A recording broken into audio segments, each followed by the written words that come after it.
দুর্দশাজনিত জাতির শুনেছি হাতে হারিকেন ওঠে। আমরা এতই দুর্দশাগ্রস্ত, আমাদের হাতে যে হারিকেন ওঠে এটা জ্বালানোর মতো তেল কেনার সামর্থ্য আমাদের মধ্যবিত্তদের নাই। খুনি হাসিনা আমাদেরকে শিখিয়েছিল কিভাবে বেগুনের বদলে মিষ্টি কুমড়া খাওয়া যায়। ফ্যাসিস্ট সরকার বিভিন্ন সময় বিভিন্ন পণ্যের দাম বাড়ায় দিত, সেগুলো আবার তাদেরই দলের নেতৃবৃন্দ কেউ খাটের নিচে, কেউ আবার জাজিমের নিচে তেল স্টক করে রাখতো।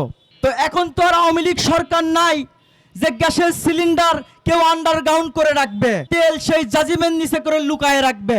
তাহলে এখন কেন এত মূল্য বৃদ্ধি পাচ্ছে? বিদ্যুতের দাম বৃদ্ধির প্রতিবাদ করতে যে আমি গতকাল গিয়েছিলাম হারিকেনের খোঁজ করতে।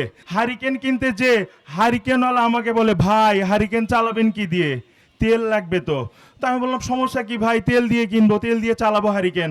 তখন উনি আমাকে বললো, ভাই তেলের বাজারে বোধহয় আপনি যান নাই, তাহলে একবার তেলের বাজারটা ঘুরে আসেন, এরপরে মন চাইলে হারিকেন কিনেন, না চাইলে আর কিনেন না। তো দুর্ভাগ্য বা দুর্দশাজনিত জাতির শুনেছি হাতে হারিকেন ওঠে।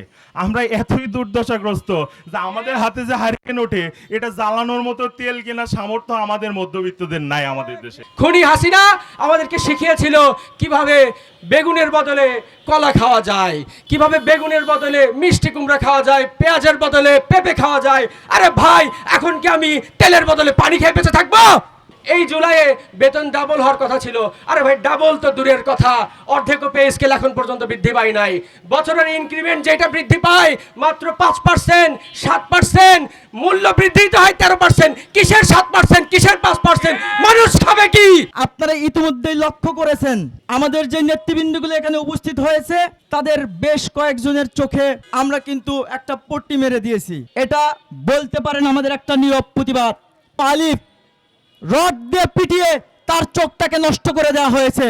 মাননীয় প্রধানমন্ত্রীকে বলে দিতে চাই, কখনোই হবিগঞ্জে এনসিপির ব্যানার নিয়ে আমরা যাব না, কখনোই আপনাদের নিয়ে কোনো কথা বলবো না, কিন্তু আলিপের চোখ আমাদের ফেরত দিতে হবে।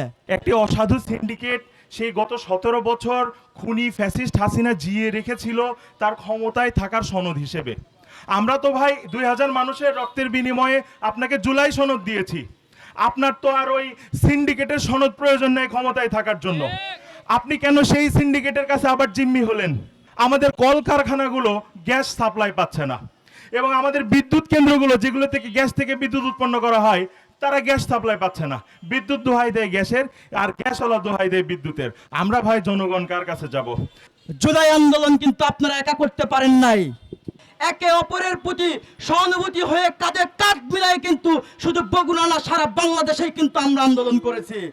তাই এখন যদি জুলাইয়ের শক্তিকে ভুলে গিয়ে ক্ষমতার মসনদে বৈশা যা খুশি তাই বলবেন, যা খুশি তাই করবেন, তাহলে আপনাকে বলবো আপনি শেখ হাসিনার দিকে তাকান।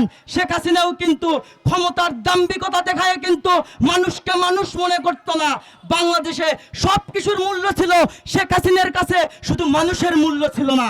আপনারা যদি এই রকমটা মনে করেন আমাদের কাছে সব কিছুর মূল্য আছে, আমাদের কাছে মানুষের মূল্য নাই, আমাদের কাছে বিরোধী দলের মূল্য নাই, তাই বিরোধী দলমতকে প্রমাণ নিপীড়ন কইরা আমরা আজীবন ক্ষমতার মসনদে বসে থাকবো, তাহলে আপনারা এটা ভুল ভাববেন।